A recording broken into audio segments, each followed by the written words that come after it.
D'avoir répondu présent à notre invitation. Donc, monsieur le rapporteur, mes chers collègues, mesdames et messieurs, nous poursuivons aujourd'hui nos travaux de notre commission d'enquête sur l'efficacité des politiques publiques en matière de rénovation énergétique par une table ronde sur la certification des entreprises de rénovation énergétique des bâtiments.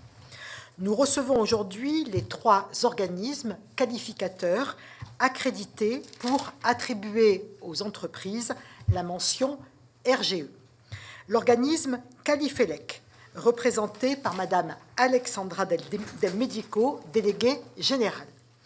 L'organisme Qualibat, représenté par son président, Monsieur Gérard Senior, et par son directeur général, Monsieur Éric Jost. Enfin, l'organisme Qualitaire, représenté par M. Richard Loyen, qui est président de la commission communication et délégué aux affaires publiques. Et je n'ai pas cité votre nom, monsieur Teddy Puot, vous êtes délégué général de cette association Qualitaire. Madame, Messieurs, vous représentez, je l'ai dit ainsi, les 3 organismes qui sont accrédités par le Comité français d'accréditation, COFRAC, et qui sont chargés d'attribuer aux entreprises la mention RGE reconnue garant de l'environnement. Vous jouez donc un rôle clé dans la fiabilisation des travaux de rénovation énergétique, alors que cette mention, qui distingue les professionnels du bâtiment engagés dans une démarche de qualité, est une condition indispensable pour l'obtention d'un certain nombre d'aides publiques. Lors de nos auditions, de nombreux acteurs de la rénovation énergétique ont dénoncé les imperfections du label RGE. Alors que ce label est censé garantir la compétence de l'entreprise rénovatrice, ces critiques semblent dénoter une forme de perte de confiance chez le consommateur dans la qualité des rénovations et la compétence des intervenants. Du côté des professionnels, notamment des artisans, la critique paraît également vive et nous avons reçu plusieurs témoignages d'entreprises ayant choisi de faire sans, leur clientèle n'étant pas dépendante des subventions pour l'organisation des travaux. Globalement, d'ailleurs, le nombre d'entreprises certifiées est stable, voire il décroît légèrement. Plus généralement, et je sais que notre rapporteur y reviendra, l'équilibre a-t-il aujourd'hui été trouvé entre une certification a priori des entreprises et le contrôle a posteriori de la bonne réalisation des travaux?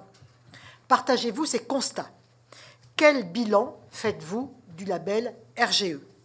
Atteint-il ses objectifs? Est-il efficace contre l'éco-délinquance? Comment peut-on améliorer l'efficience de la qualification et redonner confiance dans la rénovation énergétique? Enfin, quel bilan tirez-vous de la réforme RGE par l'arrêté du 3 juin 2020? A-t-elle permis, cette réforme, de répondre à ces difficultés? Avant de vous laisser la parole pour répondre à ces premières questions et pour un propos introductif d'environ 5 à 8 minutes chacun, enfin il vous appartient après de vous distribuer la parole comme vous le souhaitez, il me revient de vous indiquer que cette audition est diffusée en direct et en différé sur le site internet du Sénat et qu'un compte-rendu sera publié. Je dois également vous rappeler qu'un faux témoignage devant notre commission d'enquête serait passible des peines prévues aux articles 434-13, 434-14 et 434-15 du Code pénal, qui peuvent aller de 3 ans à 7 ans d'emprisonnement et de 45 000 € à 100 000 € d'amende. Je vous invite donc à tour de rôle à prêter serment de dire toute la vérité, rien que la vérité, à lever la main droite et à dire « je le jure ». Je vous propose peut-être de commencer par vous, Monsieur le Président, et de continuer jusqu'à Monsieur Teddy Puot. Je dis la vérité, toute la vérité, et je le jure. Toute la vérité, je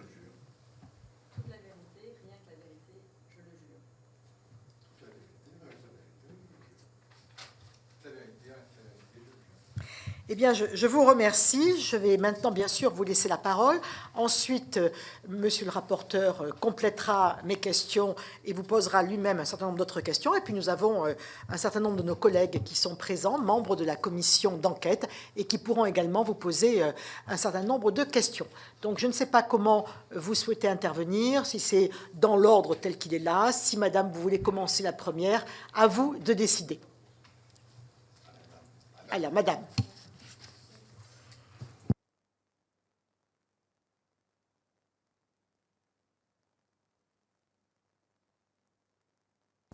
Merci.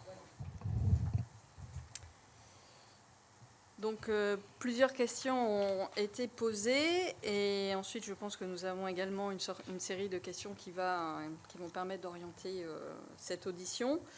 En propos introductif, Qualifelec est un organisme de qualification qui représente les professionnels du génie électrique, énergétique et numérique. Nous existons depuis plus de 60 ans. Le métier de Qualifelec, c'est la reconnaissance de la compétence professionnelle, de l'expertise technique, du sérieux des entreprises du monde du bâtiment et plus particulièrement des métiers d'électricien. La vocation d'un organisme de qualification, c'est d'évaluer sur une base documentaire la capacité d'une entreprise avec son personnel à réaliser des travaux dans le respect des règles de l'art. Donc ça, c'est le premier point.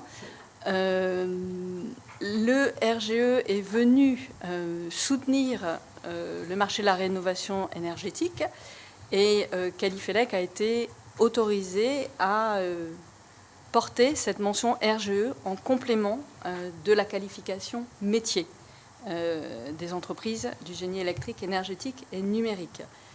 Le bilan, effectivement, c'est que vous parlez d'éco-délinquance. C'est un constat qui est fait sur le marché.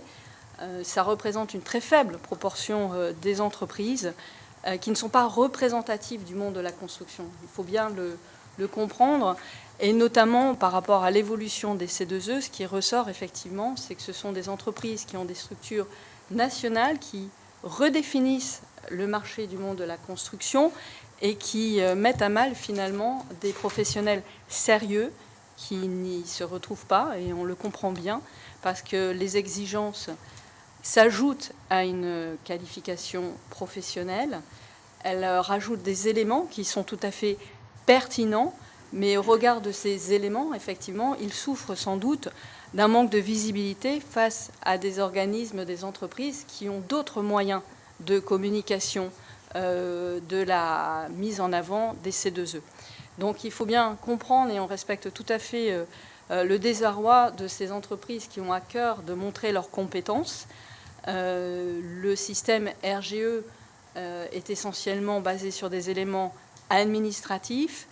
La compétence métier est quelque chose que nous vérifions chez Qualifelec parce qu'encore une fois, cette mention RGE s'ajoute à un socle métier.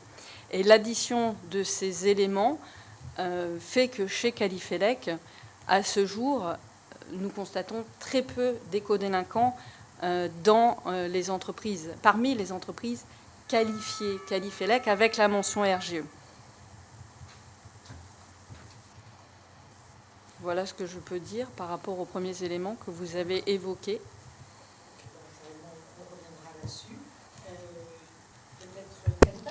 Oui. Alors, Qualibat, c'est une association qui a été créée en 1949 pour repérer les entreprises suffisamment compétentes pour assurer la reconstruction du pays. Et donc, cette association, elle est constituée par les principales organisations professionnelles qui représentent le secteur, c'est-à-dire les entreprises, la maîtrise d'œuvre, la maîtrise d'ouvrage, les contrôleurs techniques. Et à travers ces différentes qualifications et certifications, Qualibat valorise, comme Qualifelec, une sélection d'artisans et d'entreprises qui ont fait preuve de leurs compétences et de leur savoir-faire. Voilà. Alors sur la question directe sur la qualification RGE, il faut rappeler que quand même pour la mention RGE est toujours attachée à une qualification métier. comme le disait Alexandra Del Medico, parce que les exigences additionnelles du critère RGE sont d'une part le signe qui est attaché à un SIRET, donc un établissement. Il faut un référent RGE qui est formé FIBAT ou ENR, et c'est un référent par établissement, et on doit faire un contrôle de réalisation dans les 24 mois, au cours des 24 mois, et qui suit l'attribution du signe, et d'autre part un second contrôle de la catégorie de travaux si la catégorie de travaux est considérée comme critique. Ça, c'est la règle. Alors, quelle est la procédure pour obtenir une qualification RGE? D'accord, il faut choisir son métier. Je suis plombier, je suis charpentier, je suis plaquiste. Constituer un dossier qui comprend un certain nombre d'éléments très généraux qui concernent les régularités fiscales, juridiques, inscription au métier, etc.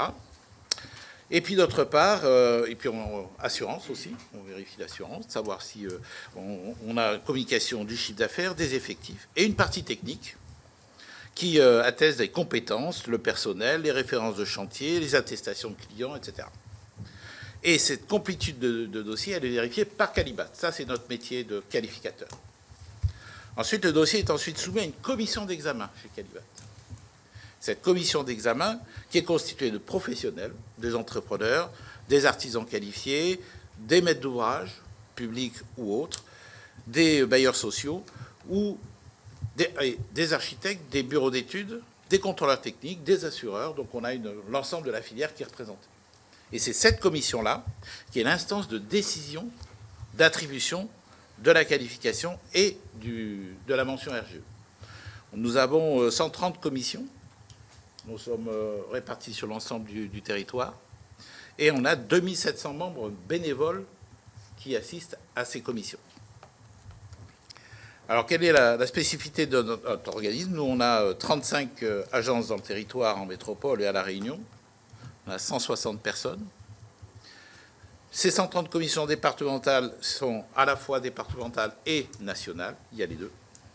Et tous les dossiers de demande de qualification et les rapports d'audit RGE sont examinés par ces commissions. Voilà la constitution de comment on devient RGE chez Qualibat. Très bien. Monsieur, juste pour l'instant, vous ne voulez rien rajouter? Non, merci. Alors, troisième, donc... Qualit ENR. Qualit ENR, comme qualité, énergie renouvelable. Qualit ENR. Merci de nous donner la parole. Donc, Qualit ENR, on est plus jeune, on est né en 2006, avec l'Enerplan, le syndicat des professionnels du solaire, la CAPEB, la FFB, et à l'époque, pour prendre en main la gestion de Qualisol, qui avait été créée par l'ADEME, en 99, qui était la première, entre guillemets, marque pour distinguer les professionnels compétents pour installer des chauffe-eau solaires. Sauf que l'ADEME, son métier, c'était pas de gérer des qualifications, et donc elle s'est fait déborder par le nombre, et elle nous a demandé, en tant qu'organisation professionnelle, de prendre notre avenir en main. Et à ce moment-là, on a étendu le champ de nos qualifications au bois énergie, à la pompe à chaleur, à la géothermie, au photovoltaïque, et plus récemment jusqu'à la recharge électrique, donc pour les voitures électriques. Donc aujourd'hui, c'est 18 000 entreprises pour à peu près 30 000 qualifications actives. RGE n'est pas forcément la panacée, mais aujourd'hui est quand même un bon outil. C'est pour ça que je m'inscris un peu en faux par rapport au constat qui a été dressé un peu acrimonieux contre le dispositif RGE. Il nous permet aujourd'hui de recevoir des récriminations de clients qui ne sont pas contents. Parce qu'ils ne sont pas contents de leur entreprise. Et ce qui nous permet de nous apercevoir que l'entreprise n'est pas forcément qualifiée chez nous. Elle a pu usurper notre marque. Donc ça, c'est des choses, c'est pas notre quotidien, mais c'est régulièrement, on a un cabinet d'avocats qui travaille à mettre en demeure des entreprises pour dire vous utilisez frauduleusement, vous n'êtes pas qualifié, etc. Mais si l'entreprise est qualifiée chez nous et qu'elle a mal travaillé, on peut faire un audit et on peut suspendre l'entreprise de sa qualification RGE. Donc on a quelque part un système qualité où on fait une promesse de satisfaction au client. S'il n'est pas content, il a le droit de se plaindre légitimement et on va instruire sa demande. Alors après, voilà, aujourd'hui, on reçoit des plaintes d'entreprises qui n'ont jamais été qualifiées chez nous, qui ont été qualifiées mais qu'on a suspendues ou radiées, et très très peu d'entreprises qui sont aujourd'hui dûment qualifiées. Et quand la plainte est justifiée après un contrôle et un audit, la main ne tremble pas, on la suspend, voire jusqu'à la radiation, c'est prévu dans nos règlements. Juste pour prouver l'intérêt des RGE par rapport à pas d'RGE, c'est le photovoltaïque. Avant 2017, il n'y avait pas de RGE pour le photovoltaïque, il n'y avait pas d'exigence. N'importe qui pouvait faire n'importe quoi. Donc on avait des pizzaiolos qui se transformaient en installateurs solaires. Enfin, on a tout vu dans ce boom du photovoltaïque. Et résultat, aujourd'hui, c'est les professionnels qui sont compétents, qui travaillent bien, etc., qui ont des problèmes pour s'assurer, qui payent des polices d'assurance fort chères parce qu'on a laissé faire n'importe quoi, n'importe qui avant.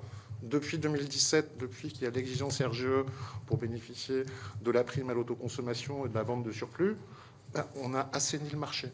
Aujourd'hui, enfin, je dirais les éco-délinquants, vu qu'on est en plus un secteur qui est contrôlé de façon récurrente, puisqu'on a été mis sous observation par l'AQC, maintenant on a un audit tous les 14 installations, finalement, voilà, c'est un marché où les éco-délinquants ont longuement sévi, puisque personne ne les contrôlait.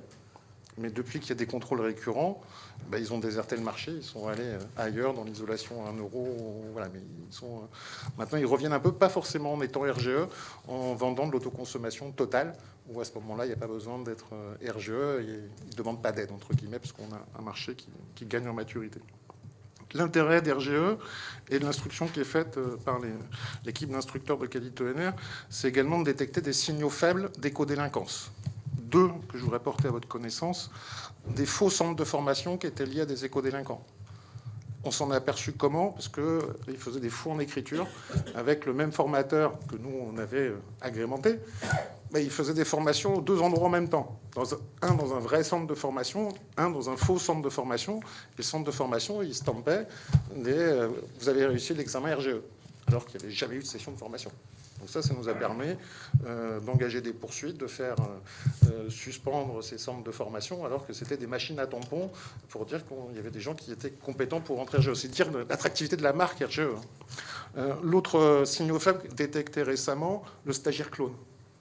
C'est la même personne qui va suivre des formations, mais jamais avec la même identité. Alors, à chaque fois, il a l'examen depuis le temps qu'il fait les formations, mais il le fait pour quelqu'un d'autre, pour stamper Monsieur Dupont un jour, Monsieur Ahmed le lendemain, Monsieur Sanchez le troisième formation. Donc, ce qui veut dire que pour nous, on travaille avec les pouvoirs publics pour qu'au niveau de nos centres de formation, maintenant, on exige la carte d'identité quand il faut passer l'examen. Ce n'est pas des choses qui étaient usuelles dans les pratiques parce qu'on ne pensait pas que ça allait aller jusque-là.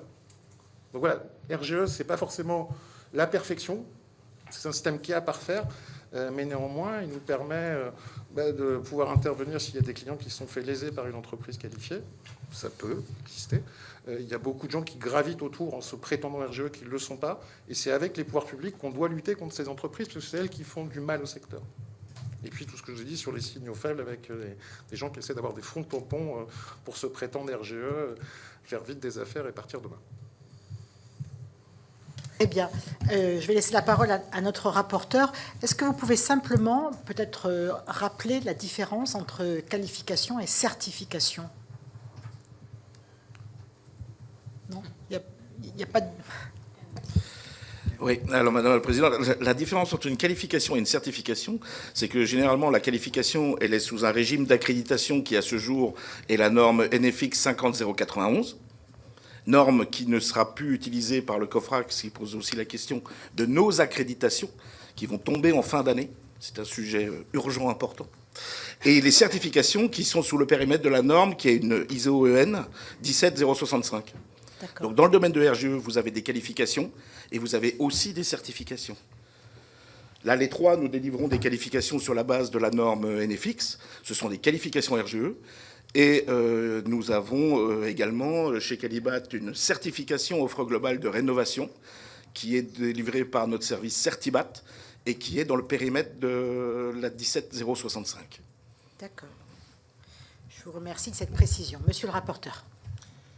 Oui, merci Madame la Présidente. Merci pour déjà vos premières explications. Peut-être juste rappeler c'est vrai que sur le cadre de notre commission d'enquête, c'est vrai que la question de la qualité des travaux, puisque quand on se penche sur la question des politiques publiques qui sont mises en place pour développer, en tout cas aller plus vite sur la question de la rénovation thermique, c'est sûr que se pose tout de suite la question de la qualité de ces travaux, et donc tout ce qui peut être autour des différentes qualifications, du contrôle également.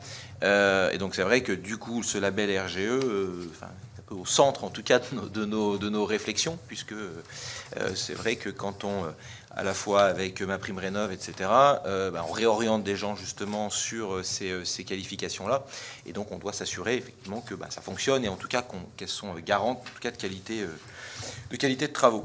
Moi j'avais peut-être déjà une première question, précision, par rapport à vos différents organismes, puisque entre Calibat, Qualitelec, Qualitelec et Quali ENR, sur une entreprise, on va dire, qui fait l'entreprise générale, qui fait l'ensemble, que ce soit de l'électricité, de la plomberie, de la rénovation thermique, etc.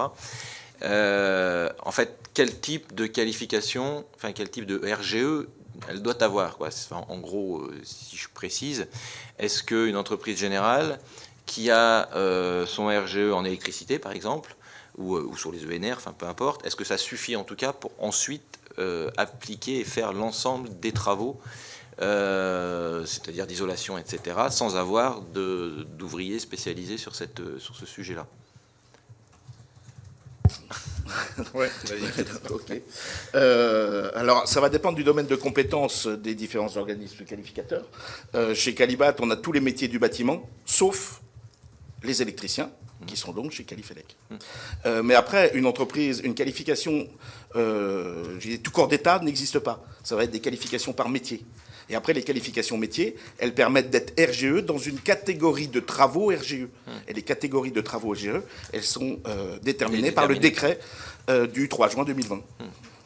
Donc ça veut dire qu'en gros, une entreprise peut faire appel, effectivement, donc forcément, si elle est entreprise générale avec électricité, devra faire appel à Qualitelec pour la partie électricité, ensuite à vous, parce que vous faites en fonction des besoins, mais devra répondre à l'ensemble des catégories, en fait.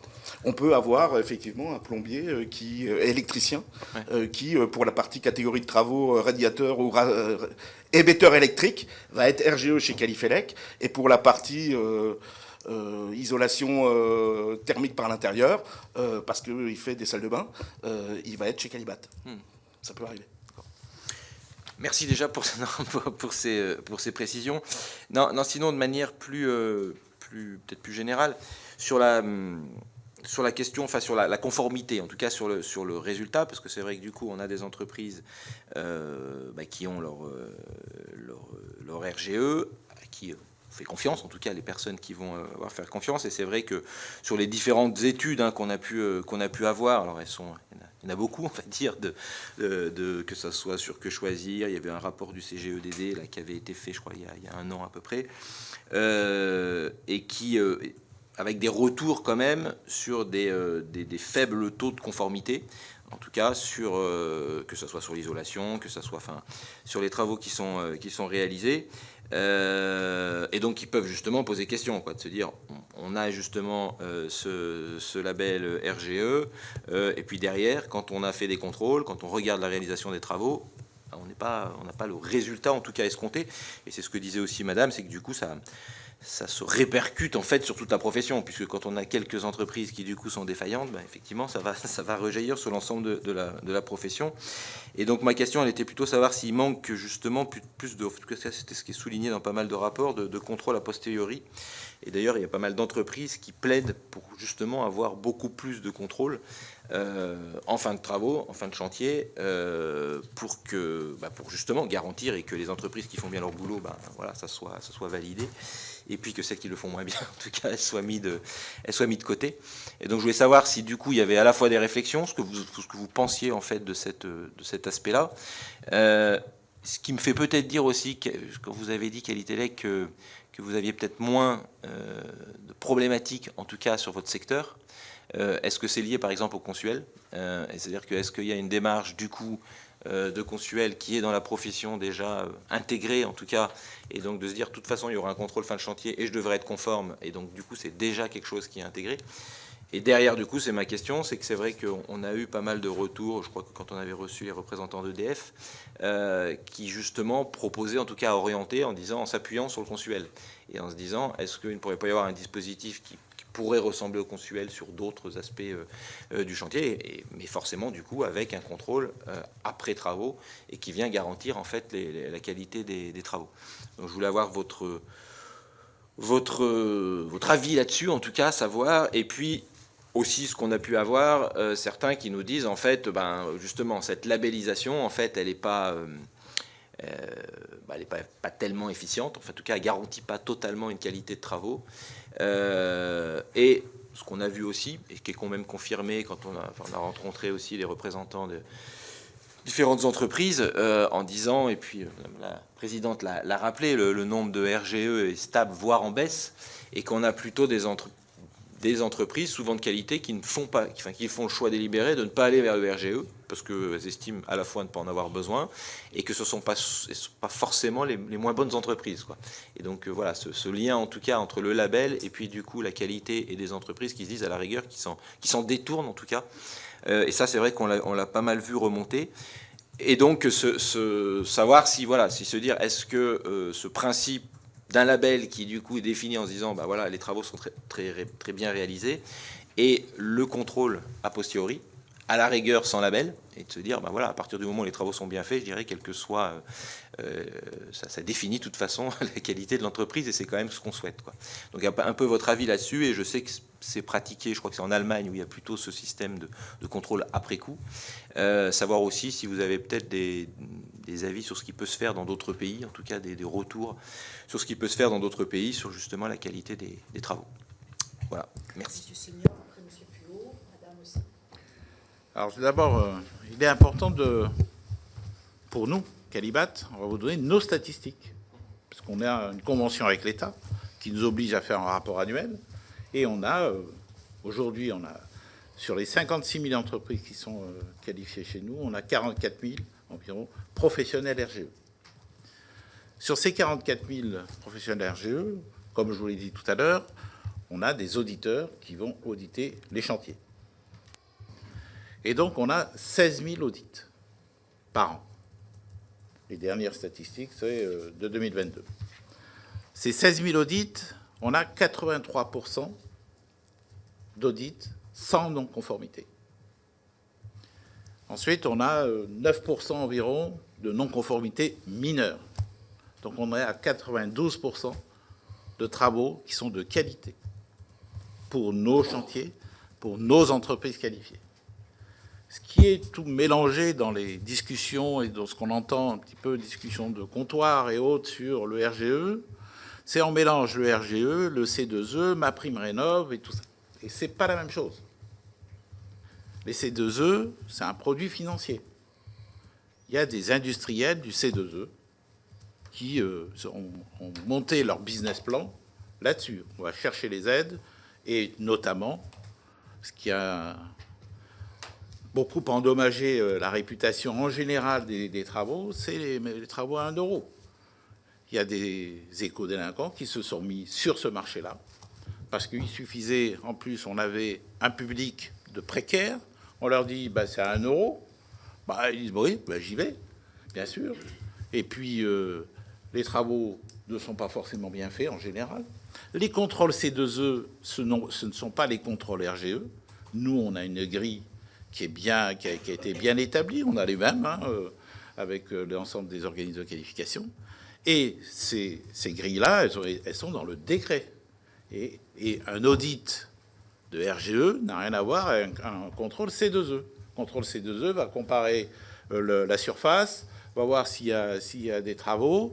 Des fois, on ne contrôle pas parce que les entreprises, elles ont soufflé de l'isolant dans un comble, elles ont enlevé 4 tuiles, elles ont soufflé ça là-dedans, et puis hop, on referme, et on ne peut plus contrôler. Voilà. Et donc, c'est ce mélange-là qui est dans le colportage habituel sur le RGE. Voilà, les résultats que nous avons, c'est ça. 16 000 audits. Je n'ai pas dit aussi, on a 300 réclamations par an. 300 réclamations par an. Ce qui est très peu. Et 300 brutes. Après, on travaille. Mais le particulier qui n'est pas content, il nous envoie un courrier et on instruit son dossier. Et puis, on est suivi par le COFRA qui dit, voilà, vous avez tel et tel. Qu'est-ce que vous avez répondu? Voilà. Et on voit le décalage entre le nombre de réclamations que nous recevons, tout est ouvert, on a un service pour ça, et puis la quantité de chantiers que nous avons. Et il ne faudrait pas que les politiques publiques s'orientent sur de la répression, de la sanction et autres, qui va embêter 92% de bons acteurs, des artisans, qui déjà trouvent que c'est compliqué, que bon, et puis laissez-nous travailler plutôt que nous demander des choses. Et puis en plus, on va rajouter du contrôle, on va rajouter de la sanction qui ne va pas dans le sens de la montée en compétence de la filière, qui est déjà bien élevée.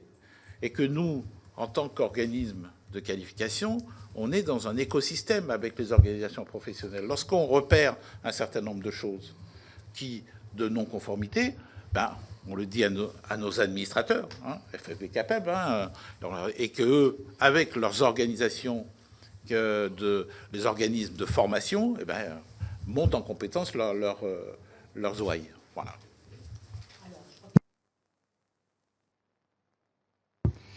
Je voulais réagir sur plusieurs points. Le premier, c'est effectivement déjà se rappeler la conditionnalité des aides au fait que l'entreprise soit RGE. C'était déjà un grand pas en avant. Il faut se souvenir qu'il n'y a pas si longtemps que ça, on conditionnait les aides simplement au fait que le matériel soit qualité, indépendamment du professionnel qui intervenait pour le poser. Effectivement, on a parlé des pizzaiolos, mais sans dénigrer une profession plus qu'une autre, on voyait une inadéquation, en tout cas, entre le professionnel qui pouvait intervenir et celui qui en avait réellement la capacité. Et ce mot capacité est important puisque c'est justement ce qui est visé par la qualification, c'est la capacité d'une entreprise à réaliser une prestation donnée, c'est sa définition normative. Et cette capacité, elle se traduit par le contrôle d'un certain nombre d'exigences qui, dans le RGE, ont été renforcées par rapport à la norme existante chez les organismes de qualification, notamment avec l'introduction de cette obligation de présence d'un référent technique et d'un audit après la qualification de l'entreprise. Et ça, c'est important parce que vérifier les moyens, en tout cas la capacité de l'entreprise à réaliser une prestation donnée, c'est aussi tirer une filière vers le haut en vérifiant que les entreprises qui interviennent dans un domaine donné, vous l'aurez compris, on est qualifié RGE, mais pour un domaine donné, on n'est pas qualifié RGE pour faire tout type de travaux. C'est par rapport à un domaine bien précis. On est qualifié par exemple pour les pompes à chaleur, on va être qualifié pour le solaire thermique et tous les autres travaux qui existent. Mais on ne peut pas tout faire avec une seule qualification. On va donc vérifier que l'entreprise est assurée pour installer des pompes à chaleur. On va vérifier que l'entreprise a du personnel ayant des connaissances sur la pompe à chaleur, notamment au travers du référent technique. Et la réalité, c'est que les dossiers qu'on reçoit sont rarement bons du premier coup. Et donc une entreprise qui entreprend une démarche de qualification va devoir effectivement s'assurer quand elle ne l'est pas, aller en formation quand les personnes ne sont pas formées à des systèmes qui, dans notre cas, sont des systèmes nouveaux par rapport à la profession. Tous les plombiers chauffagistes n'ont pas suivi dans leurs cursus initiaux de formation sur l'installation de pompes à chaleur. C'est pas vrai. Et d'ailleurs, on constate au travers des formations des référents techniques un taux d'échec qui n'est pas neutre et des formations qui, pour avoir assisté à un certain nombre d'entre elles, nécessitent de mobiliser un peu d'énergie pour les professionnels présents pour assimiler les différentes thématiques abordées, hydraulique, froid, électricité, et des dimensionnements qui vont un petit peu plus loin que ce qu'on est habitué à faire, notamment pour l'installation de chaudière gaz. Bref, la qualification, une fois qu'elle a vérifié ses moyens, qu'elle a permis de tirer vers le haut une filière avec un socle minimum d'attendu pour les intervenants dans un domaine donné, ça ne veut pas dire qu'on va garantir le résultat. Et c'est peut-être là où il y a une déception de la part de certains particuliers qui pourraient y voir une garantie du résultat. On est vraiment sur les moyens. On peut imaginer que quelqu'un qui sait faire, qui a la capacité de faire et qui met du bon matériel devrait obtenir un bon résultat. Néanmoins, on a quand même des contrôles qui sont faits et qui ne vont pas du tout dans le sens de ce qui peut être colporté. Et là-dessus, je suis assez d'accord avec Calibat. Ce qu'on mesure concrètement au travers d'audits faits par des organismes de contrôle, eux aussi accrédités dans le domaine de l'inspection, dont c'est le métier, qui sont indépendants, qui s'appuient sur une grille de contrôle qui est bien plus étoffée que celle qui existe dans l'inspection C2E.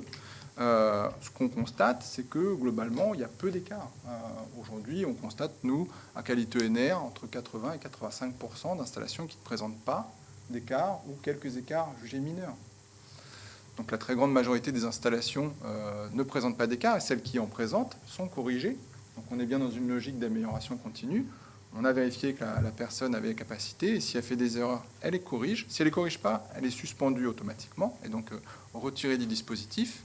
Et les entreprises qui font des écarts importants sont systématiquement réauditées. On a le droit de faire des erreurs. Quand on fait une erreur, on corrige. C'est le principe d'un dispositif d'amélioration continue. Mais on va vérifier que cette erreur ne se reproduit pas. Et si elle était amenée à se reproduire, il faudrait corriger à nouveau. Et dans notre cas, je crois que c'est la pratique désormais de tous les organismes de qualification, on demanderait à ce que le référent technique retourne en formation, puisque vraisemblablement il y a des lacunes si on constate de façon répétée qu'il y a des écarts majeurs au travers des installations qu'on va auditer. Concernant le RGE et son développement, je pense qu'on a des réalités un peu différentes en fonction des domaines et peut-être aussi des dispositifs incitatifs qui ont pu évoluer dans le temps. Mais en tout cas, concernant les énergies renouvelables, nous enregistrons une croissance constante depuis la mise en place du RGE. 2012 à aujourd'hui, on a une croissance qui, tous les ans, est présente et en réalité même s'est accélérée au cours des dernières années. Et je crois qu'on a plus que multiplié par 2 le nombre de demandes reçues par nos services. Et on a un afflux de nouvelles entreprises, et forcément, si on a des nouvelles entreprises, on repart pour certaines sur le début de la courbe d'apprentissage, des entreprises qui vont à nouveau faire des erreurs et qu'on va aider à corriger. Et on voit d'ailleurs que les entreprises qui sont là depuis plus longtemps ont moins d'écart que les autres, puisqu'elles ont appris de leurs erreurs. Ça aussi, c'est important, parce qu'on a vraiment une machine qui tire vers le haut, et effectivement, plus on fera de contrôle, tout en gardant... un peu sans tomber dans les excès de tout contrôler, mais en tout cas, plus on sera en capacité de réaliser des contrôles rapidement, et plus on aura cette capacité à tirer les entreprises nouvelles dans le dispositif vers le haut, en identifiant, en pointant du doigt là où il y a des écarts, et en leur permettant d'améliorer leurs pratiques. Sur les réclamations, de la même manière que nos camarades de Calibat, nous enregistrons pour notre part, nous aussi, très peu de réclamations, sauf erreur de ma part, je pourrais vérifier dans le rapport, mais c'est moins de 2% des entreprises qualifiées qui ont fait l'objet de réclamations. Donc on nous explique que tout va mal, mais en réalité, aujourd'hui, n'importe quel particulier peut aller sur le site de France Rénov' et déposer une réclamation. Il peut aussi venir directement vers nos services. Et quand on collecte tout ça, in fine, sur une année, c'est moins de 2% des professionnels qui font l'objet de réclamations. Et faire l'objet d'une réclamation, ça ne veut pas dire forcément qu'on a fait une bêtise. Puisque dans les réclamations qu'on est amené à traiter à l'amiable avec les particuliers, on constate aussi des installations qui ont été faites correctement, mais où il peut y avoir des difficultés, on va dire, relationnelles entre le client et l'entreprise.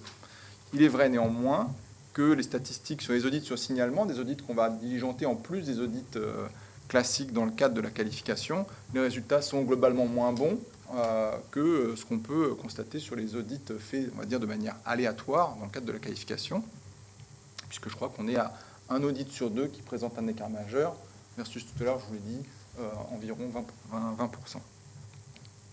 Donc effectivement, il faut prendre un peu de recul par rapport à ce brouhaha qui nous dit que tout va mal. Tout ne va pas si mal, bien au contraire. On a un dispositif qui tire vers le haut la profession. Est-ce qu'il faut renforcer les critères? On peut l'étudier. Ce qu'on peut étudier aussi, c'est comment on peut fiabiliser les contrôles qui sont faits.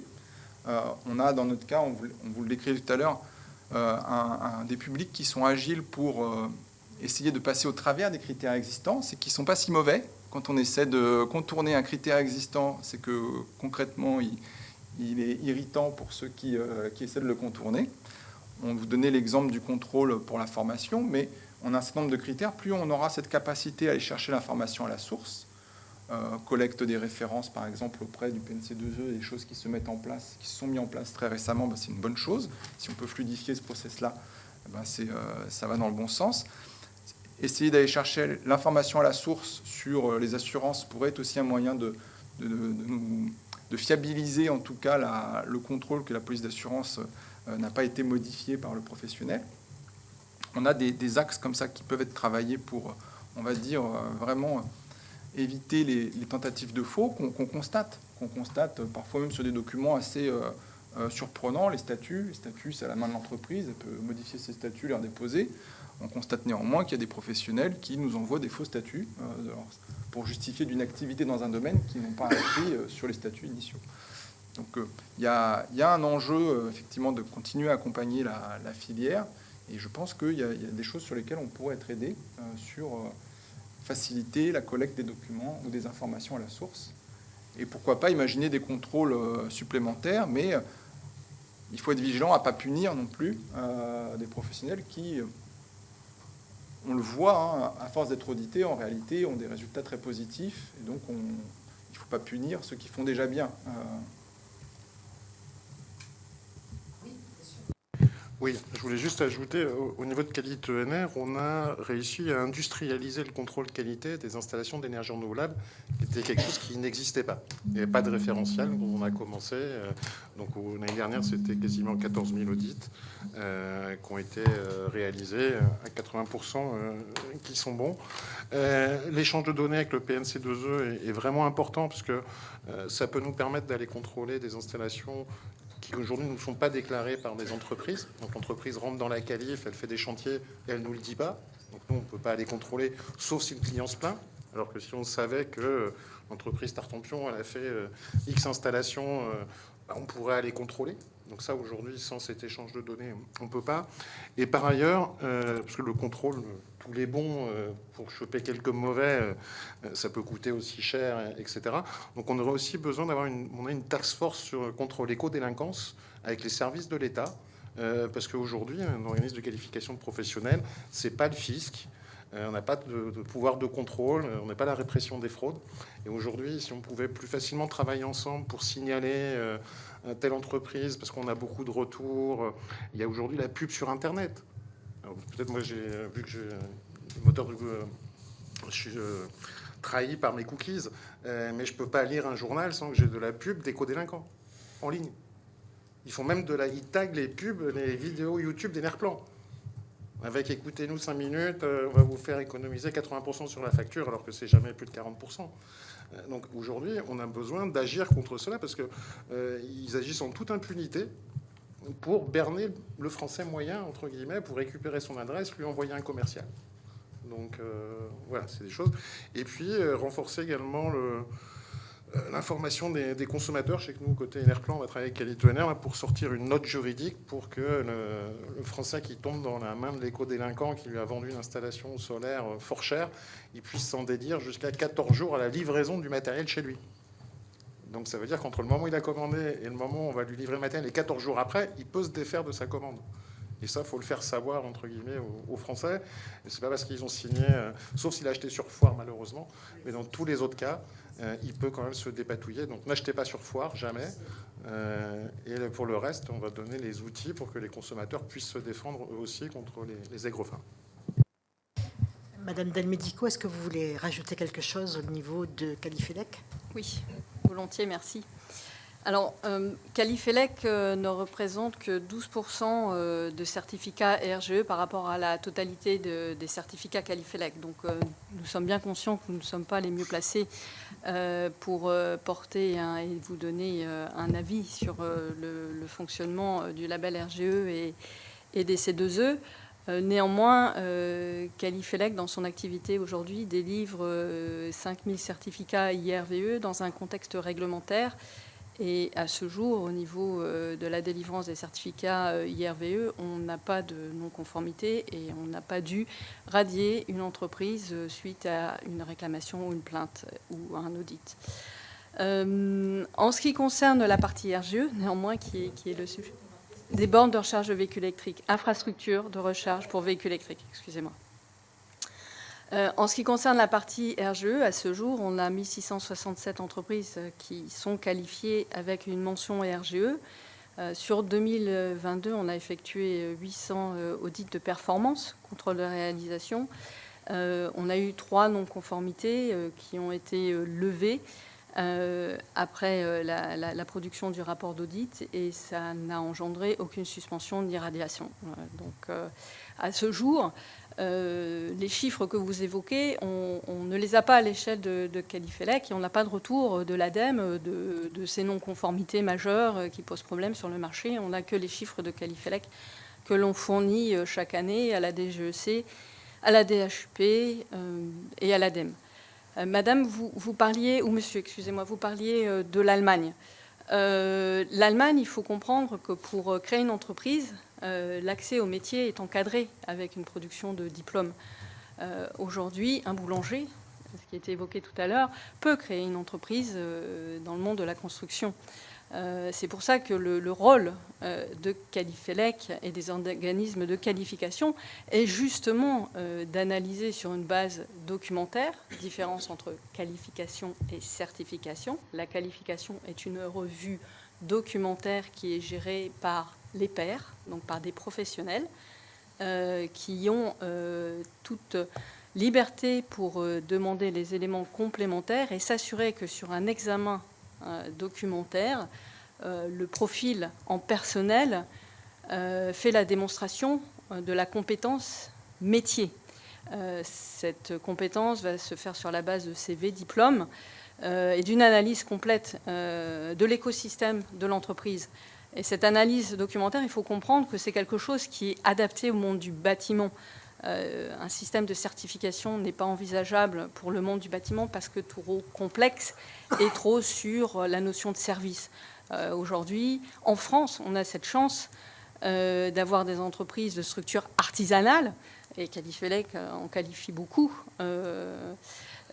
qui ont à cœur cette indépendance, et le côté certification serait trop intrusif. Et encore une fois, l'analyse de l'écosystème d'une entreprise sur une base documentaire portée par les pairs fait que le système fonctionne à l'échelle de Qualifelec.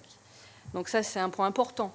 Donc se contenter, entre guillemets, d'un contrôle n'empêcherait pas tout le marché et même libérerait encore plus l'accès. Et effectivement, à un moment donné, il y aurait peut-être le constat, mais ça serait toujours a posteriori. Le contrôle a posteriori n'est valable que si on encadre l'accès au marché, et le système de qualification, aujourd'hui, c'est ce qui le permet.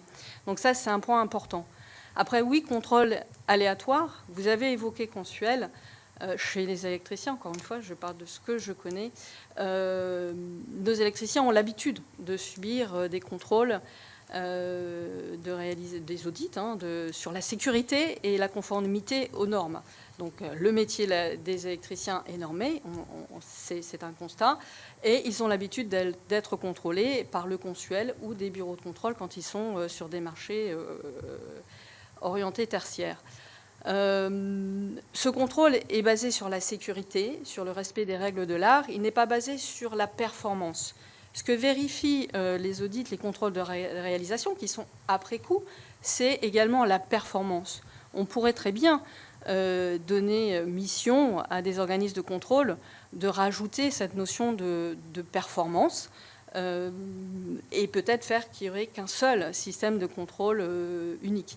Pour le solaire photovoltaïque, chez Qualifelec, on ne fait appel qu'à Consuel pour le contrôle de performance qui vient s'ajouter dans le cadre de leur contrôle de sécurité. Ce qu'on regrette à l'échelle de Qualifelec dans cet arrêté qui date de 2018, qui est à part 2017, on l'a validé en 2018, à part, qui est différent de la rénovation énergétique, c'est bien l'arrêté autoconsommation pour justement que le particulier puisse bénéficier d'un tarif de rachat.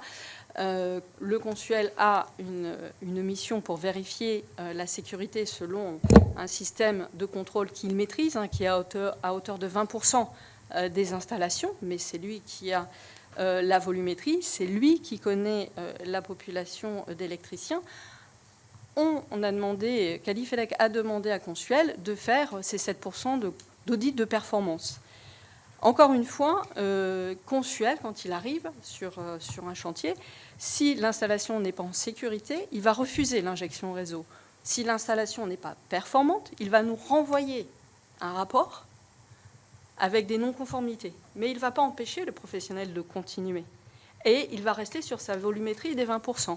Et il va continuer à faire 7% sur la performance. C'est après à Qualifelec d'aller au charbon, entre guillemets, d'aller au front pour tenter de suspendre cette entreprise en sachant que la réaction de l'entreprise, quand elle se présente, c'est qu'en est-il d'un chantier parmi tant d'autres? Et la sécurité n'a pas forcément été mise en question, c'est la performance. Donc la difficulté, c'est qu'on rentre finalement en frontal avec des entreprises, alors que nous faisons appel à des sous-traitants pour ces audits de performance, parce que ce n'est pas notre métier de faire de l'audit ni du contrôle de réalisation, et qu'encore une fois, l'auditeur, quand il est sur site, il ne peut que constater la misère, mais en tout cas, il ne peut rien faire d'autre, et il ne peut pas empêcher l'entreprise de continuer d'agir. Le Consuel a la possibilité, dans ses audits, dans ses contrôles de sécurité, de dire prochain chantier automatiquement contrôlé, ce que l'on ne peut pas faire dans cette partie audit de performance. Donc on pourrait peut-être réfléchir à une évolution de cette mission. Le parallèle avec l'arrêté autoconsommation est intéressant.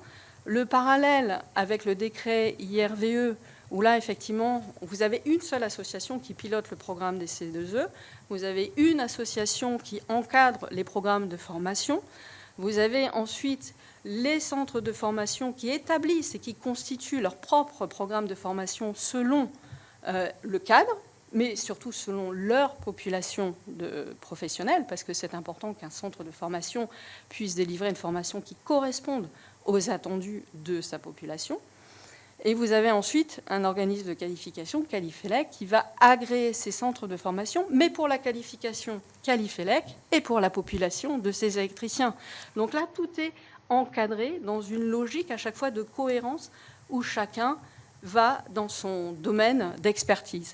Et pour finir avec la partie des bornes de recharge de véhicules électriques, le Consuel a effectivement une mission pour auditer, pour contrôler certaines installations, pas toutes, et c'est complètement indépendant de Qualifelec, et ça ne regarde que Consuel et ses entreprises.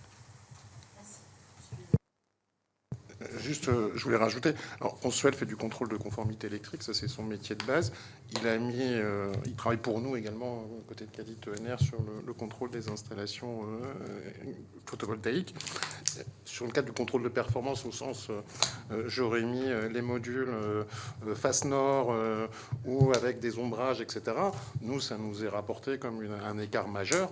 Et quand on reçoit ce rapport, on peut suspendre l'entreprise, lui demander qu'elle le mette dans les règles de l'art. C'est parfois possible. Et si elle ne le fait pas, elle est suspendue. Donc le rapport que fait Consuel quand il nous remonte de la non-performance constatée, on agit derrière et l'entreprise est sommée de faire que l'installation elle soit performante. Et si elle ne l'est pas, elle sera suspendue et ne pourra plus accéder de nouveau à l'arrêté tarifaire, aux installations prévues par l'arrêté tarifaire. Très bien, monsieur le rapporteur. Et après, si nos collègues ont des questions à poser, qu'ils n'hésitent pas. Non, juste peut-être une remarque et puis une question complémentaire. Non, par rapport à ce que vous disiez, c'est vrai que sur les trois, sur le fait que, en tout cas, vous, dans vos contrôles, oui, vous avez des résultats qui sont plutôt très bons, quoi. Et effectivement, ce décalage par rapport à ce qu'on peut entendre ou percevoir, en tout cas, et puis du coup, cette réalité des contrôles. C'est vrai, quand on avait auditionné l'ANA, il nous disait que, alors je crois que c'était 10% en fait des réalisations qui étaient contrôlées. Alors par contre, j'ai plus en tête le pourcentage, en tout cas, de non-conformité ou en tout cas de travaux qui n'étaient pas adaptés, mais c'était quand même important. Enfin, en tout cas, il nous signalait que c'était quand même quelque chose qui était important et que le fait que c'est vrai qu'ils contrôlaient que 10% vraiment sur site, parce qu'ils contrôlent sur document, mais vraiment sur site, et que quand même leurs résultats et leurs retours étaient quand même pas si satisfaisants que ça, quoi. Donc voilà, à votre avis sur ce décalage, en tout cas de perception. Et puis un autre point, c'est vrai qu'on travaille pas mal aussi donc sur cette commission d'enquête sur l'évolution, sur la question des matériaux, sur la question des filières, et notamment sur la question des matériaux biosourcés, et de réfléchir notamment sur des matériaux plus locaux, voilà. Et donc ça veut dire normes, etc., nouvelles qualifications, formation aussi des entreprises sur ces nouveaux matériaux, et donc savoir comment vous intégriez cet aspect-là, quoi, parce que c'est vrai que je sais pas, quelqu'un qui va faire l'isolation en paille, en chanvre, ou enfin sur d'autres matériaux de ce type-là. Est-ce que du coup vous réfléchissez en tout cas à un RGRU qui serait spécifiquement adapté justement à ces matériaux biosourcés. Est-ce que ça existe déjà d'ailleurs? Je ne sais pas. Mais en tout cas, comment vous intégrez en tout cas cette évolution qui, quoi qu'il en soit, me paraît importante quand si on veut monter en charge sur la question de l'isolation thermique. Je voudrais aussi rappeler, moi je suis architecte, hein, donc je prends, lorsque je vais, jusqu'à présent, j'utilise les services de Qualibat gratuitement, qu'est-ce que je vais chercher? Je vais chercher une entreprise qui est en règle. Alors je vais vous dire quelles sont les choses qu'on demande à une entreprise, et après vous me direz qu'est-ce qu'on peut enlever pour simplifier, puisque tout le monde parle de simplification. On lui demande d'avoir une inscription au registre des métiers, minimum, un code INSEE, une attestation d'inscription aux cotisations URSSAF en régulière, une attestation d'assurance RCRC décennale, c'est ce que je demande en général, de toute façon, une attestation d'affiliation à jour à la caisse de congés payés du bâtiment. Ça veut dire que c'est des entreprises du bâtiment. Et ensuite, des informations complémentaires déclaratives qui permettent d'apprécier l'activité économique de l'entité, chiffre d'affaires, montant de la sous-traitance, qui est un sujet aussi, montant de la sous-traitance, les moyens humains et le matériel. Voilà ce qu'on demande sur la partie administrative. Sur la partie technique, on va lui demander de nous apporter les exigences métiers qu'on peut exiger, c'est-à-dire son diplôme, sa formation, les effectifs, les chantiers de référence,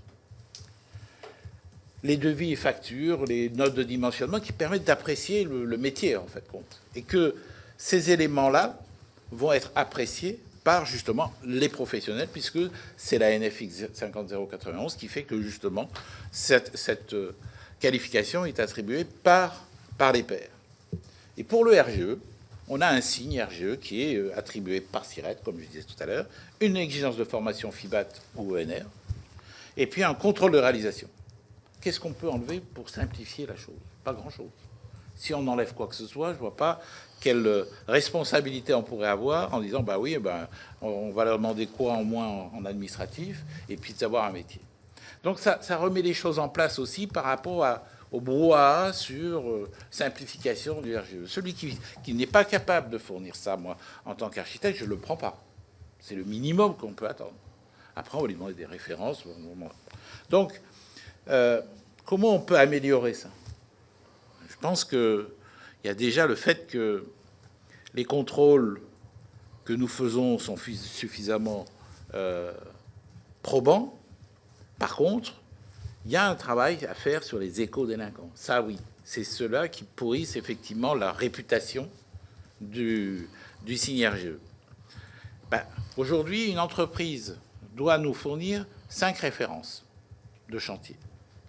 Mais une entreprise artisanale de 0 à 5 ou à 10 qui fait 20 chantiers par an, quels que soient des poêles à bois, par exemple, ou autres, eh bien, il va me donner 5 chantiers. Une entreprise qui a 5000 chantiers va me donner 5 chantiers aussi.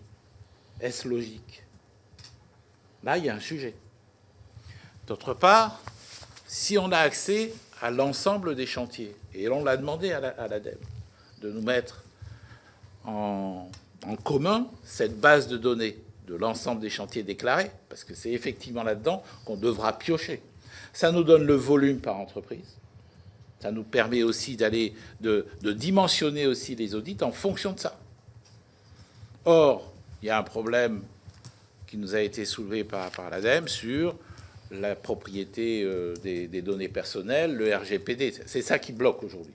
Si on lève ce verrou-là, eh bien, on aura une donnée commune pour toutes nos entreprises et on pourra les piocher et les auditer sur leur chantier. Tandis que là, aujourd'hui, on est coincé par les 5 chantiers qui nous ont déclarés, qui sont dans le décret. Ce n'est pas nous qui décidons ça. C'est le décret. Et quand on parlait aussi des audits, la complexité des audits, on a des audits qui ont été décidés dans le décret. La grille d'audit, elle est dans le décret.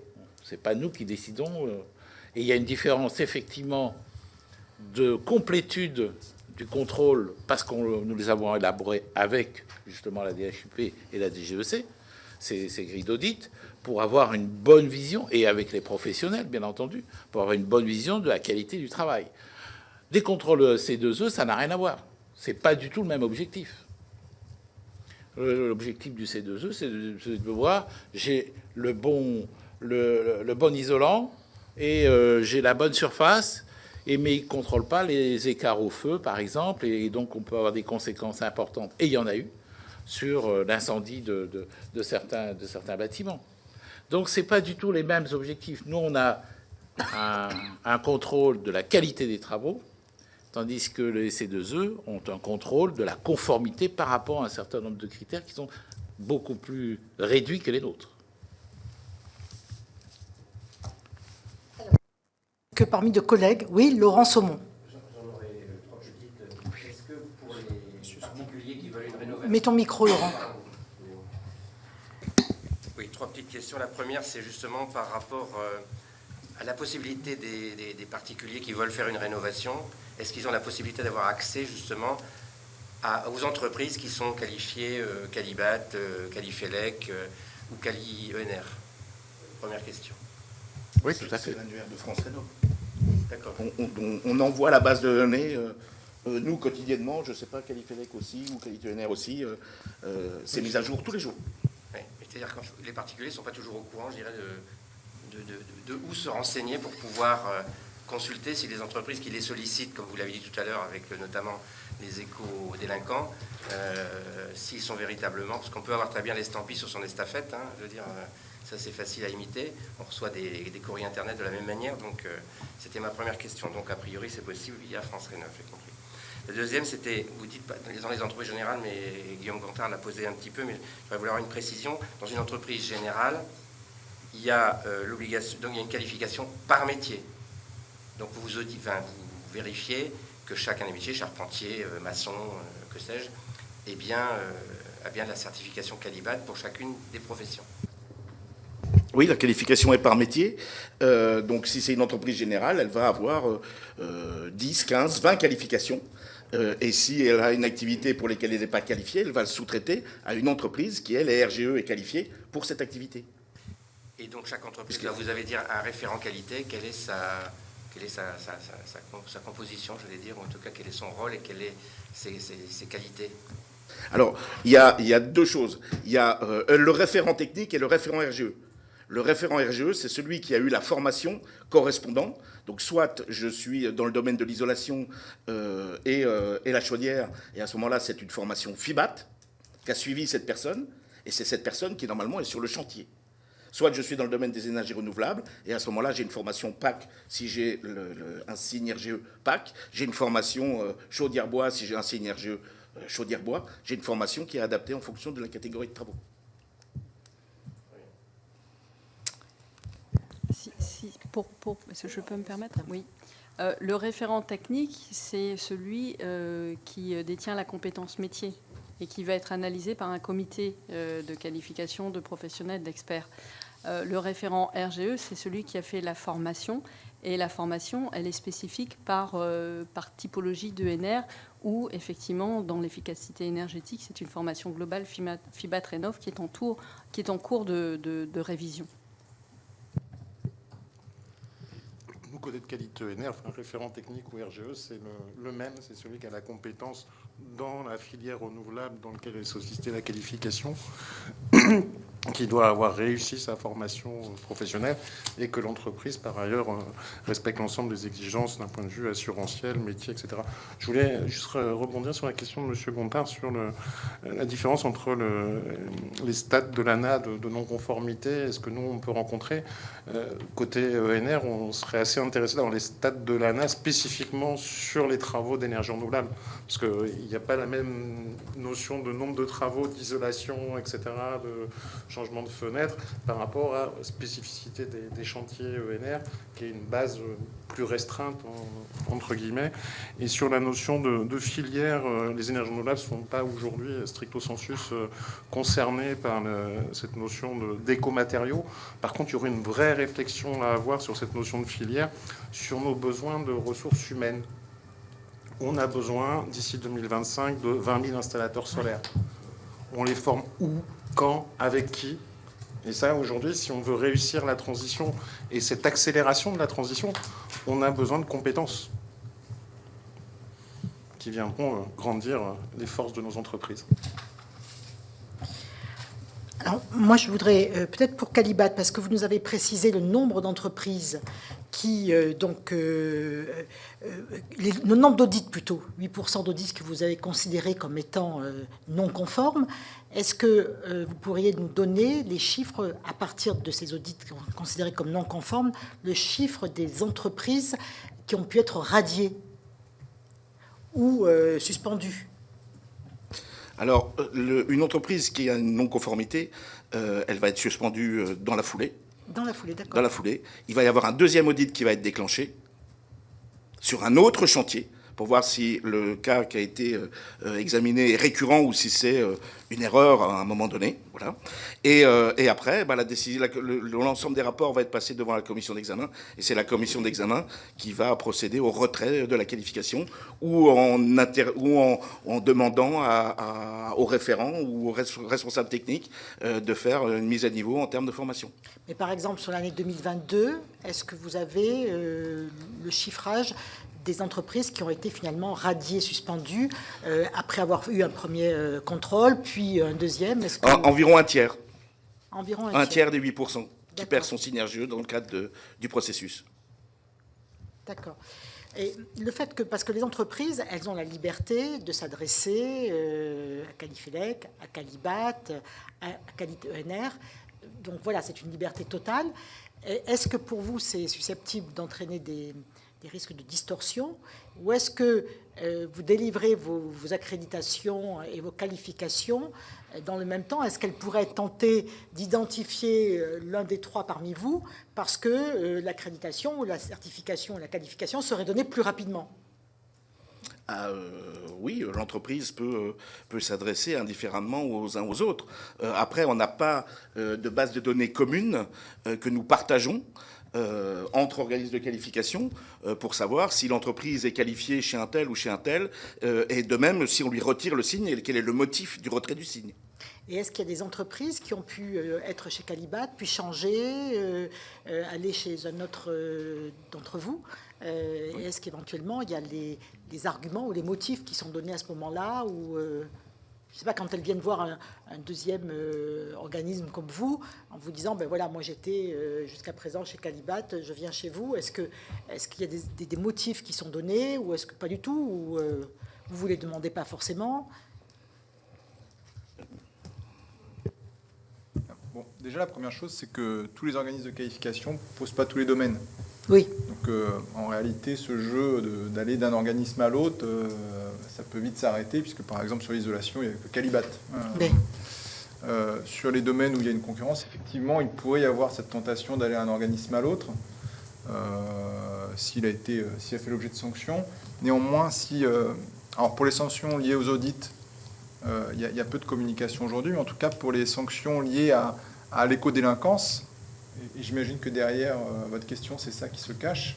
Il y a des communications qui sont faites entre les organismes de qualification sur les entreprises qui sont identifiées comme éco-délinquantes et qui ont fait l'objet de sanctions, notamment les radiations, pour informer des mesures fortes qui ont été prises vis-à-vis de certains publics. Ça reste des volumes qui sont très faibles comparativement aux sanctions qui peuvent être prises dans le cadre des audits. On a vu les chiffres de Calibat, mais Qualité ENR, je regardais, dans le cadre du rapport transmis au ministère, l'état des lieux par rapport aux qualifications. Donc en 2022, c'est plus de 1500 suspensions qui ont été notifiées suite à des écarts constatés après un audit. Et sur ces 1500, l'état des lieux au 29 mars, 347 étaient encore actives. Donc on voit qu'on a quand même des entreprises qui sont suspendues parce qu'elles n'ont pas corrigé assez vite les défauts, mais font cette démarche de corriger les défauts. Et donc ça veut dire aussi qu'une fois qu'on est passé, on a des installations qui fonctionnent mieux que si on n'était pas passé, au moins dans ce cas-là pour 1200 en 2022.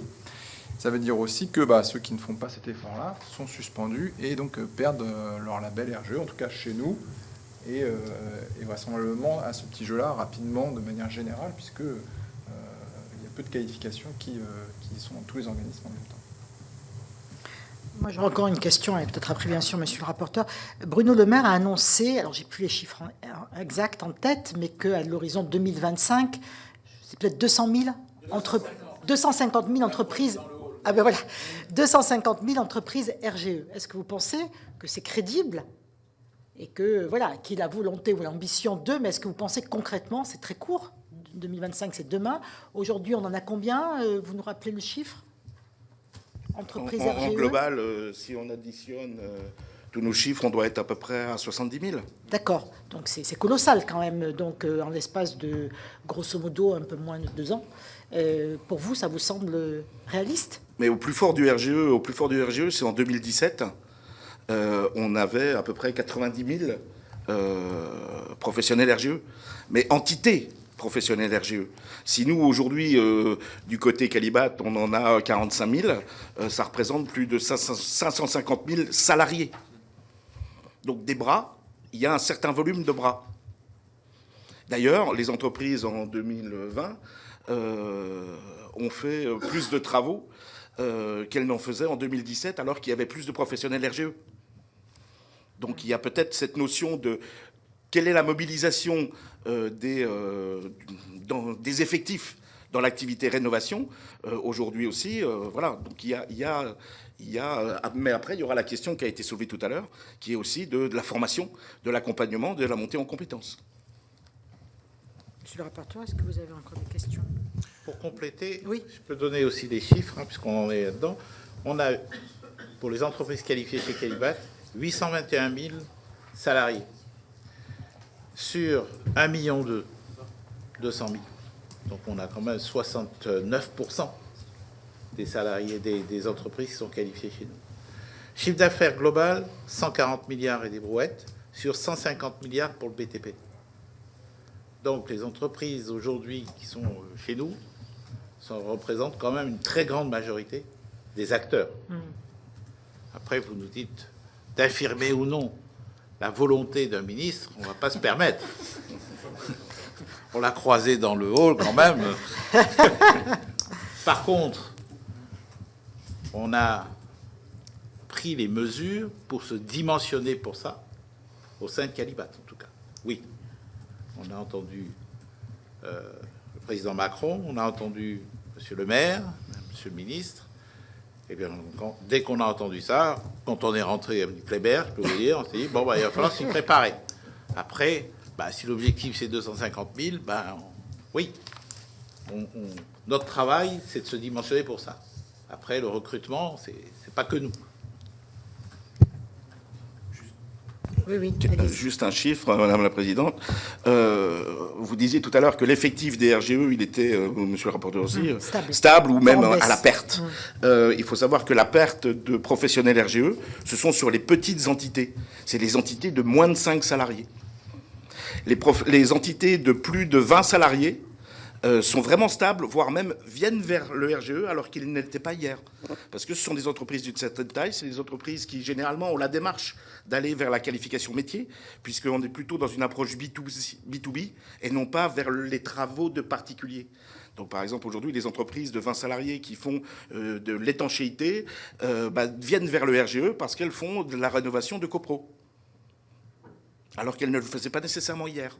Donc sur cette population-là, on va dire que le taux de pénétration de la qualification est plus significatif et en même temps plus haut. Voilà. Où nous avons des difficultés, c'est effectivement sur les petites entreprises qui sont aussi sujettes aux fluctuations des aides. Nous avons eu plein d'exemples en fin de l'année dernière où nous avons effectivement beaucoup de chauffagistes qui ont arrêté le signe du RGE chaudière, puisqu'il n'y a plus d'aide sur les chaudières.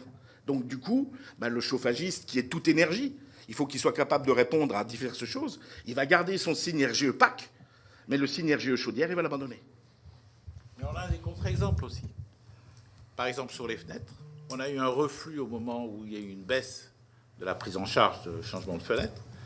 Et on a un apport maintenant, un afflux d'entreprises parce que les clients le demandent, le signe RGE, même si les aides ont été baissées. Donc ça montre aussi la valeur de ce label.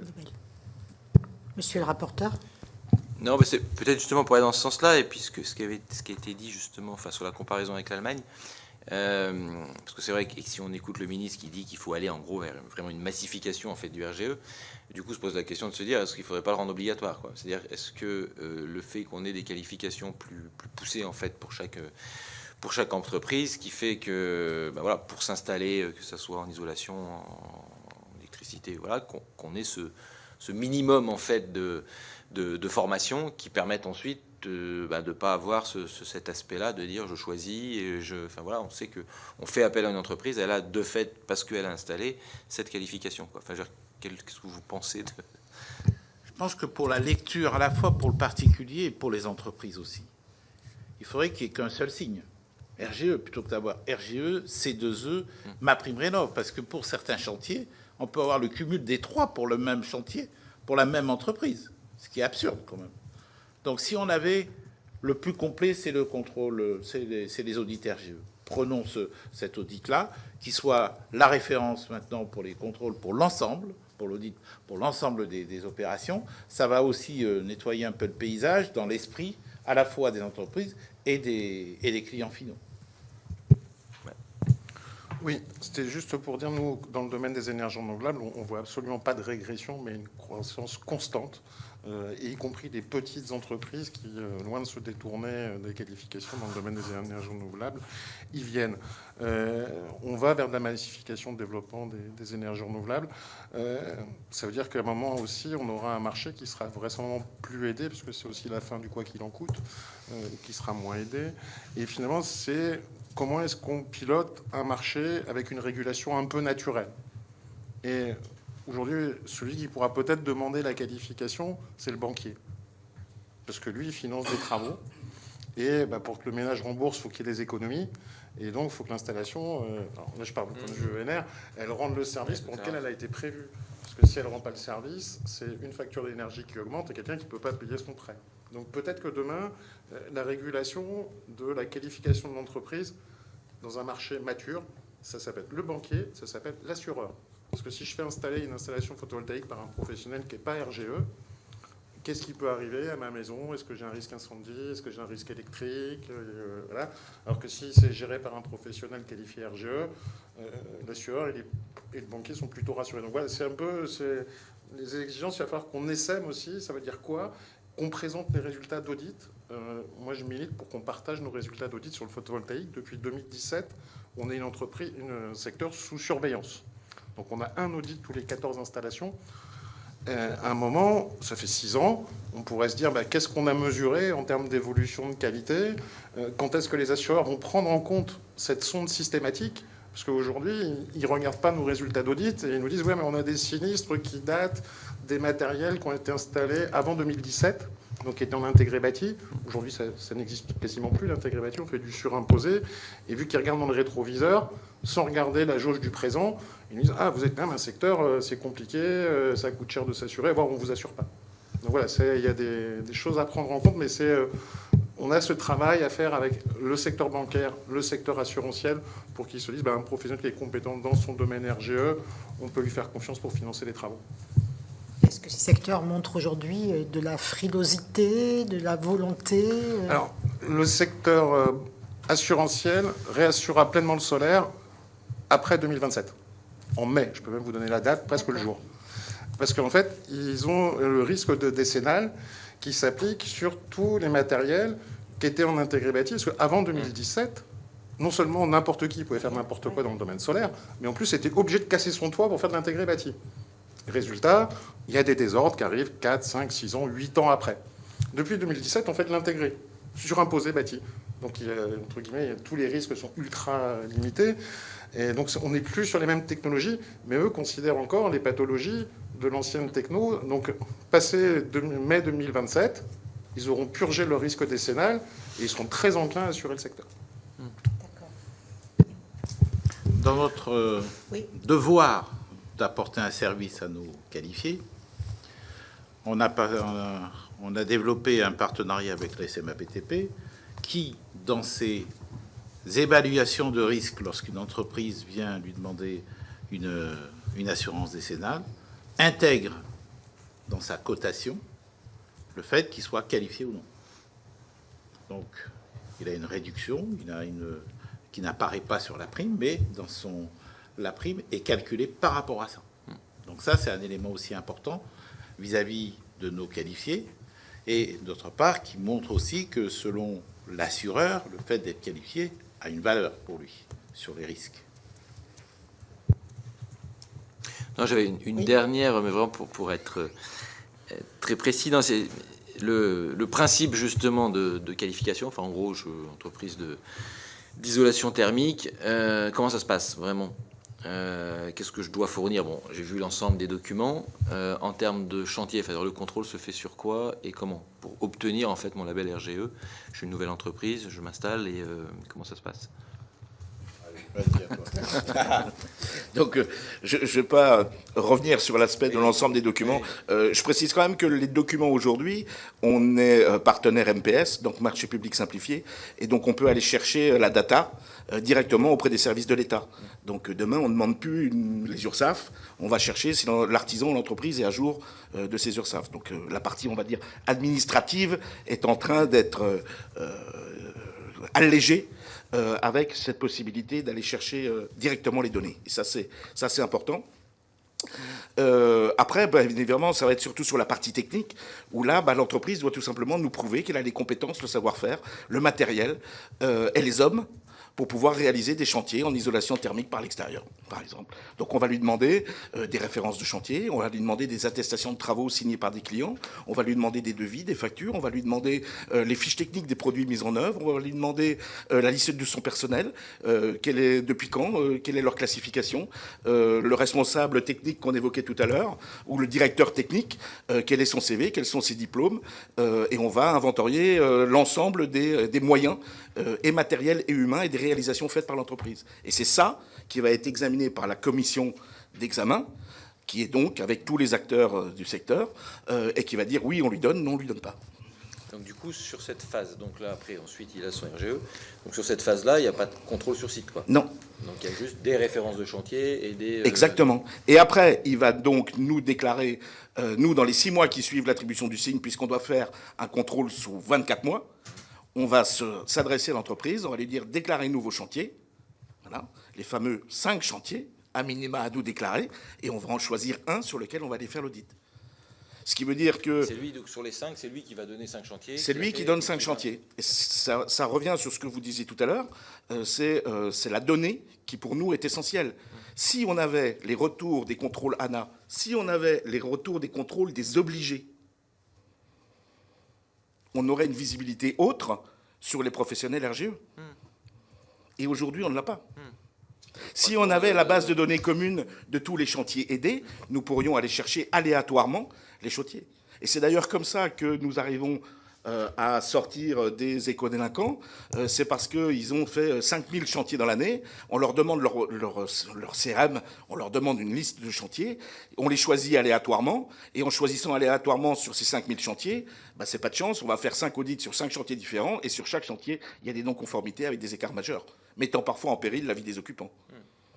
Et c'est ces mêmes chantiers qui, à ce moment-là, passent, sont contestés par les éco-délinquants et leurs avocats, qui nous traînent devant les tribunaux administratifs en référé liberté, avec 2 motifs essentiels. Le premier, c'est de dire, écoutez, c'est une atteinte à la liberté d'entreprendre, parce que moi, sans RGE, mon modèle économique tombe. Et parce que son modèle économique, c'est pas de faire des travaux RGE. Son modèle économique, c'est de faire des travaux RGE pour avoir des C2E. Avec le lien. Et le deuxième aspect est de dire, mais c'est une délégation de service public que vous avez, donc respect du contradictoire. Il faut d'abord faire encore plus d'audits et de contrôles avant de me retirer le signe RGE, parce que c'est une sanction. Et du coup, sur le contrôle, enfin sur les 5 chantiers, c'est sur ce que vous disiez, sur le fait que ces 5, si c'est une petite entreprise, en gros, qui fait 10 chantiers par an et une qui en fait 4000, du coup, vous verrez l'évolution comment? Est-ce que, par exemple, le fait de dire que c'est des chantiers aléatoires qui sont contrôlés, parce que c'est vrai que là, comme c'est un choix, et donc forcément, ce choix-là, si c'est sur 4000 chantiers, c'est quand même un peu plus facile de sélectionner des chantiers. Enfin voilà, est-ce que du coup, cette évolution-là vous paraît souhaitable, par exemple, de dire c'est 5 chantiers déjà de manière aléatoire sur l'ensemble du parc? Ou enfin, comment vous imaginez l'évolution, en tout cas, par rapport à ce que vous disiez? C'est sûr qu'il faut dimensionner au volume, alors que dans le décret, on n'a pas ça. Donc c'est ça qu'il faut introduire. Effectivement, c'est en fonction du volume. Et pour pouvoir avoir ce volume-là, il faut avoir la base de données, effectivement, commune, de déclaration, puisqu'ils vont chercher des aides. Donc forcément, c'est dans une base de données, et c'est cette base de données qui doit être partagée avec les organismes de qualification, qui nous permettra d'une part de dimensionner et de voir comment faire évoluer le décret. On est prêt à discuter avec les services de l'État là-dessus. Et puis, en fonction de ce dimensionnement, on ira piocher dans cette base de données. Et à ce moment-là, on aura toute liberté de pouvoir renforcer les contrôles, de pouvoir cibler les contrôles aussi, dès le moment où on a des signalements. Et puis, d'autre part, la commission... comment on l'appelle, la commission de coordination là, des différentes organisations avec la DGCCRF, avec la gendarmerie, etc. Il faut qu'on échange là-dessus. Parce qu'aujourd'hui, la DGCCRF, elle ne nous signale pas. Elle ne nous dit pas, voilà, telle entreprise à tel endroit. Non, elle ne nous dit rien. Donc ça, c'est des choses à échanger. Et ça, pour l'heure, c'est non au nom de la RGPD ? Oui. D'accord. Oui. Les DDPP nous sollicitent. D'accord. On peut avoir aussi une requête d'un procureur, on peut avoir la gendarmerie qui se rend même dans une agence Calibat pour demander à faire les photocopies des pièces qui sont entre nos mains. Pour voir comment le signe RGE et sur la base de quels documents le signe RGE a été livré. Donc Monsieur, on a de la collaboration. Oui. Mais on aimerait être mieux aidés. C'est ça, être d'accord. Monsieur Doyen. Oui, il y a un vrai chantier à conduire avec le PNC2E pour exploiter soit directement, soit indirectement leurs bases de données qui sont les clients finaux qui ont demandé de l'aide, réaliser quels travaux par quelle entreprise. Ça, c'est nous, une entreprise qui ne nous déclare pas des travaux, on ne peut pas aller faire des audits quand on ne connaît pas le client final. Donc, alors, soit RGPD pourrait nous permettre de nous donner pas toute la base, mais un extract de clients. Et entre guillemets, on pourrait également travailler avec qui sont les gros faiseurs.